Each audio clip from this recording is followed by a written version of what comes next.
കള്ളാടി മണ്ണിടിച്ചിലിൽ കമ്പനിക്ക് യാതൊരു വീഴ്ചയും ഉണ്ടായിട്ടില്ല എന്നാണ് തുരങ്കപാത നിർമ്മാണ കമ്പനി ഇപ്പോൾ പറയുന്നത്. നിർമ്മാണ മേഖലയിലല്ല മണ്ണിടിച്ചിലുണ്ടായിരിക്കുന്നത്, മണ്ണ് നീക്കം ചെയ്തിരുന്നു. പ്രകൃതി ദുരന്തമാണ് സംഭവിച്ചതെന്നാണ് കമ്പനി അധികൃതർ പറയുന്നത്. ഇത് ഇൻസിഡന്റ് ഉണ്ടാവുന്നതിന് മുമ്പുള്ള പിക്ചറാണ്. അപ്പോൾ അതിൽ കറക്റ്റായിട്ട് കാണാം, അത് ഓൾറെഡി നെയിൽഡ് ആണ്, കംപ്ലീറ്റ് ഷോർട്ട് ക്രീറ്റഡ് ആണ്. അത് കഴിഞ്ഞിട്ടുള്ള പുറകുവശത്തെ ബൗണ്ടറിയിൽ അവിടെ മണ്ണൊന്നും സ്റ്റോക്കില്ല. അതിൻ്റെ മേളിൽ നിങ്ങൾക്ക് കാണാൻ പറ്റും.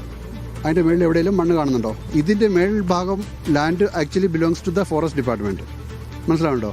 അപ്പോൾ ആ ലാൻഡിൽ നമുക്കൊന്നും ചെയ്യാനുള്ള അവകാശമില്ല. അവിടം വരെ എക്സ്ട്രീം ബൗണ്ടറിയാണ്. അവിടം വരെ നമ്മൾ ഓൾറെഡി പ്രൊട്ടക്റ്റ് ചെയ്ത് വെച്ച സ്ഥലമാണ്.